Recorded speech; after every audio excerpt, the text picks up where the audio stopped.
And we turn our attention now to a story where basketballs and Summoner spells collide. And you know, Freak Basketball and League of Legends share a lot of similarities. They're both 5-on-5. You play 5 different positions. Communication is vital, and there's dunks. There definitely are. And a lot of kids grow up with NBA players as their heroes, but here's a story of an NBA star whose hero is a mid laner. Right. Utah Jazz forward Gordon Hayward called the 22nd timeout during a recent trip to LA to stop by the Curse House and meet his favorite LCS pro.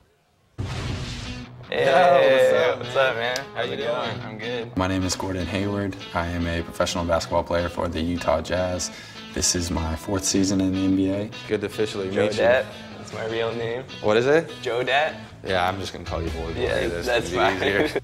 I was always an avid video game player. I'm just a competitor, and video games is another outlet for that.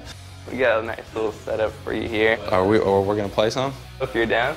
Yeah, I'm down. I knew Gordon Hayward. I knew he was a player for the Utah Jazz. He was streaming League of Legends. I was like, hey, what's up, man? And he's like, oh, what's up, boy? I watch you all the time. And I was like, oh, that's awesome. He actually came on the stream, and you know, he doesn't probably know this, but all my friends in the background were freaking out. I play a lot. Usually I bring my laptop so I can play on the road, just depending on like the internet. And some of my friends are like gold. They rub it in so much. Like, dude, like, I'm gonna get there, just wait. Yeah. Should we do ranked or normal? This is my D5 account. Yeah, we should definitely do normal.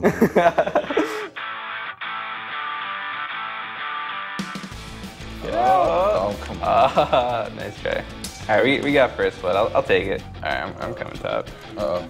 Yep. I'm coming. Oh my God. Flash. Can you get back on with D? Nice job. Yeah, you like one-shot the Kazakhs. There's actually a lot of similarities between competitive video games and competitive sports, basketball and League of Legends in particular. You know, obviously there's the 5-on-5 aspect, but everyone kind of has a role. When you watch the LCS games, the teams that are the best at communication usually, you know, do the best, and that's exactly how it is in basketball.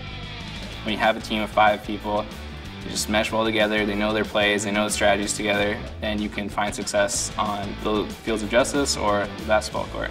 So when you're playing, do you get like nervous up there? Yeah. Playoffs, Worlds, or like even like the recent relegation that we played, there's just so much pressure, like I want to do well. Right. It's like a huge crowd. I feel like everyone's counting on me. Yeah. I mean, I imagine you go through a lot of the same stuff. Because it sucks when everybody's watching you and you know you don't play well. Yeah, it feels you do kind of feel like you let people down. Yeah. And then I didn't ever think I would leave like school early. Yeah. You were in college, right? And you got drafted. I left after my 2nd year. Yeah. How old are you? 19. 19, and so I mean, you're like on your own. Where are you from originally? Berkeley.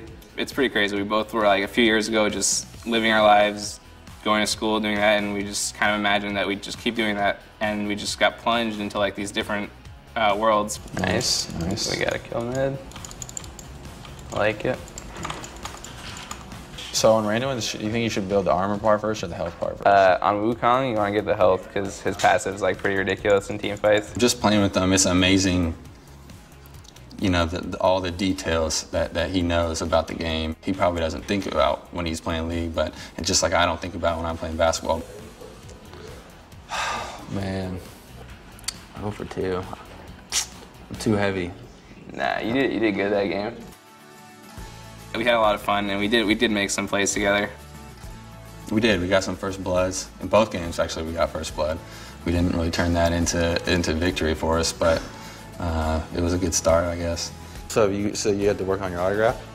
I just do whatever. I do the Voyboy. I don't really practice. Wait, so you don't have like a certain one? I don't know. I just kind of do Voyboy. Like I'm gonna have to get your autograph before we leave. All right, I'll get yours too. So, let's see this Voyboy signature here. All right, we got the whole team on here. Cool. Thank you, man. Appreciate it. No problem. Hang this thing up. Where's that basketball, Mark?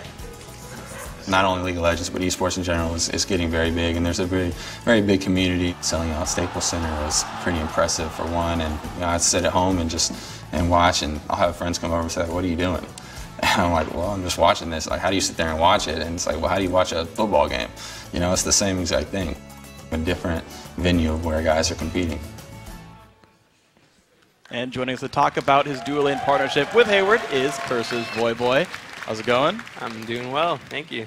So, like, I'm like kind of at a loss for words. Like, I like the package. What were like your thoughts overall, like seeing him hanging out for the day? Like, what was that like? Yeah, so when I started talking to Gordon, we were just kind of messing around. It was like, oh, like we played some games online. It was like, all right, now you gotta like come play me in basketball. Like, I'll show you what's up. And then I was like, all right.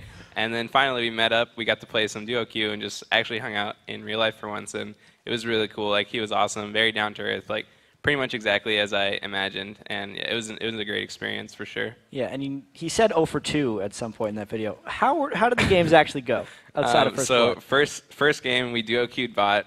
He played Lucian and I played Thresh. We were just like, all right, we're just gonna like go off and like carry this game, and we like got first blood. I think we double killed their bot lane, and then our mid laner just died a bunch of times, and they kept roaming down, killing us. So that was kind of a bummer. And then second game, we're like, all right, you just play like you're one of your best champions. I'll just play one of mine. He played top lane Wukong, which is like one of his specialties, and I played jungle Lee Sin. So the strategy was just that I just like gank his lane, like get him fed, and Gordon would go off. And then so we killed their top lane and their jungle a bunch of times, and we had like a massive advantage. And then I mean, just like League games go, It all fell apart. yeah, it's sometimes you just throw. I think it was a Baron throw, and that was kind of the end of us. But Ouch. yeah.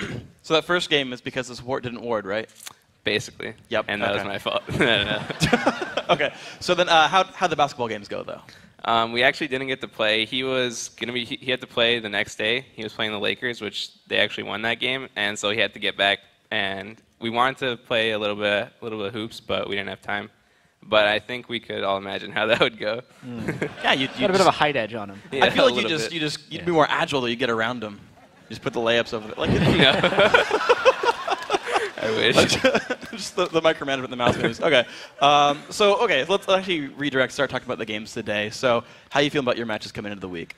So we're playing EG again. It's a rematch. Last time we played them, I wasn't feeling too good, and I kind of let my team down. But hopefully, going to today's game, we're going to do a lot better, and hopefully we can do that. Yeah, what's it been like now that Saintfish is a little bit more established as a support player and Zcant more in that coach role? Yeah, so Saints just started to play support, I think, about a month and a half ago. So he's still sort of learning the ropes on the role, but from like a shot calling perspective and stuff, he's bringing like a more directive voice to the team that is something that I guess we kind of lacked for a little bit. And not every game goes spectacularly, but I think we're like actually looking to make a lot more plays, and I think that's pretty important because we might fall down a bit more, but I think the successes that we have are a bit more dynamic, and we actually like see ourselves improving, I guess, which is I think a good thing. Are there any differences playing with Saint compared to last season? Has he changed as a shot caller? I think that he's gained a little bit more perspective. I think he's a bit more of a like, I guess, balanced person. So I think if something doesn't go well, we're all a little bit more open to just trying to evaluate it for like what it is. And I think that he's changed for the better. I think that there's a lot more room to grow as a team since last season. All right, Voy, thank you very much. Good luck on your games this weekend. We've got some games to play. So later on, we're going to take a closer look at Voyboy and Gordon Hayward playing some games together. But we've got to take a quick break.